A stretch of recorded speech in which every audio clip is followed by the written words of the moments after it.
Hey, Shalom. So, you need to hear this. If you didn't know you need to hear this, you now do know you need to hear this. Because what I'm about to say is for everyone.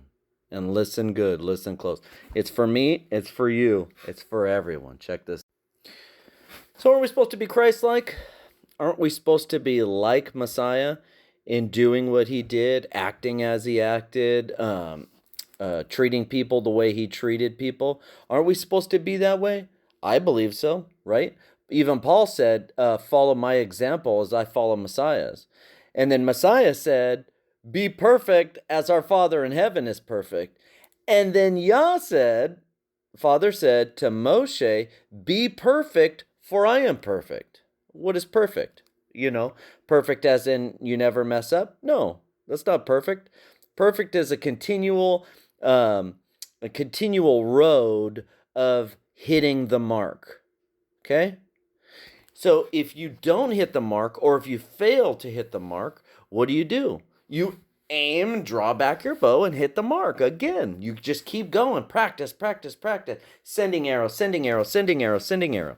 Okay. So if we're supposed to be Messiah-like, how do we treat others?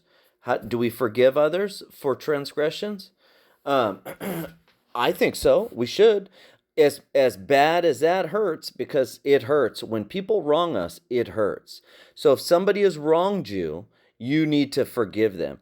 What it doesn't say is it doesn't say it's going to be easy to forgive someone who's wronged you. It doesn't say it's going to be all rainbows and roses at the moment you forgive them. But I'll tell you what, after that, when you're not carrying the weight of that person who has wronged you on your back, you're going to notice that you're walking a lot better. You're not tired anymore because you're walking without all that weight on your back.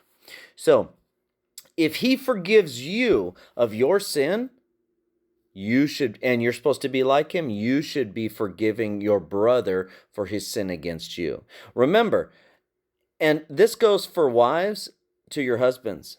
This goes for husbands to your wives also. Forgive. Does Yah remember it? Does the Creator, does Father take that sin and rub it in your face every single day? Every time he gets the inclination of, oh, I remember that time when you did this to me. No, he forgives. Isaiah 55. Got it right here. Incline your ear and come to me and hear, so that your being lives, so that your soul lives, and let me make an everlasting covenant with you.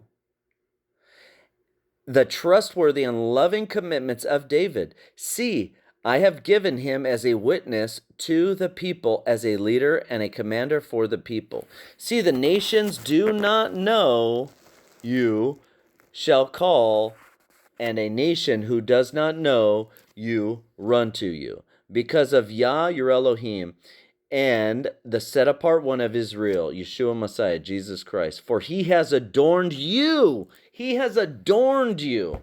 Seek Yah while he may be found. Call on him.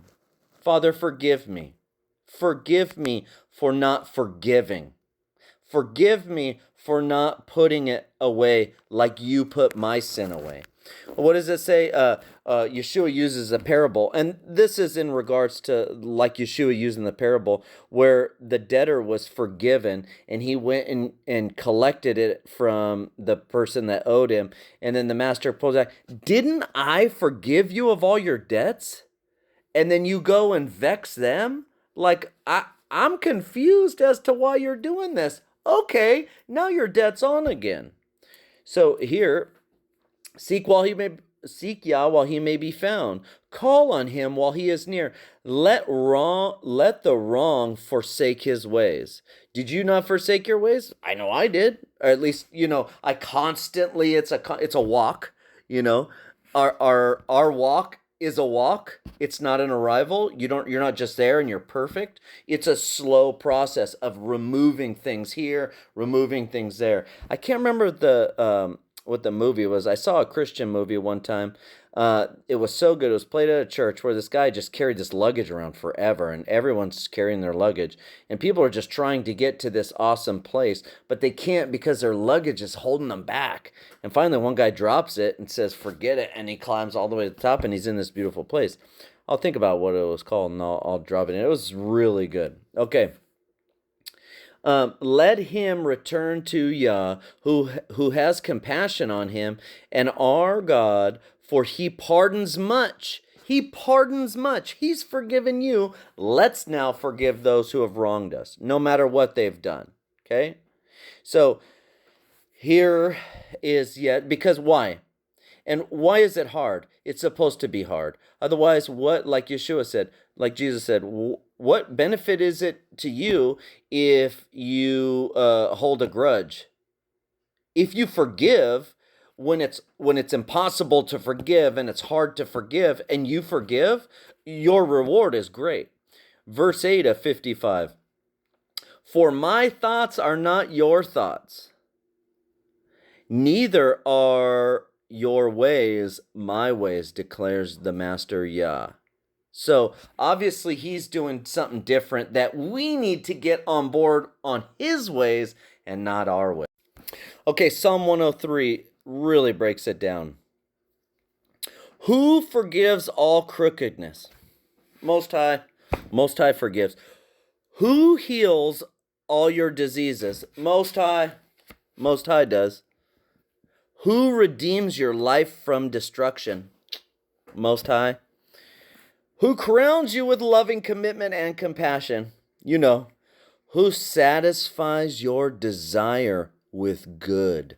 Ooh-wee. He does, and only he does. So this is Psalm 103. I highly recommend read the whole thing. It's so good. I'm not going to read the whole thing. For the heavens are high above the earth, so great is his loving commitment towards those who fear him, who revere him. When you revere your Father, you obey him. You do what he says because you want to be good in his house. So look, because you revere him, because you're doing what he says, as far as the east is from the west, your transgression is removed. So far, he removed our transgressions from us, as far as the east is from the west. As a father has compassion for his children, so Yah has compassion for those who fear him. What does fearing him look like? Verse 18, to those who guard his covenant. It says right there. He blesses those who guard his covenant, and those who remember his orders to do them. Not just to spiritualize them and think about them, but to actually walk them out and do them. Bless Yah, you messengers, mighty in power. He's saying you are the messenger. You are the one, the shliach, that goes and sends out his word. You are that. And he says, bless Yah, you messengers, mighty in power, who do his word. You're doing his word, right? You should be repenting. You should repent and turn around and don't do that anymore and go on, right? Bless Yah, who mighty in power, who do his word, listening to the voice of his word. Bless Yah, all you his hosts, his servants who do his pleasure. Yah is pleased at when you are walking in his way, in his commands. You know, to find something, we go on Google Maps or we go on maps and we trust that they're going to get us there at the time they say, and at the exact location that we want to be. Why are we not trusting in Yah? And part of that trust is to forgive. Repent, do, and part of that do is to forgive his neighbor for his transgression. Doesn't mean you have to be best friends forever, BFFs? No, you're just forgiving. And you're walking. Shalom. I hope that helps you. Because it helped me.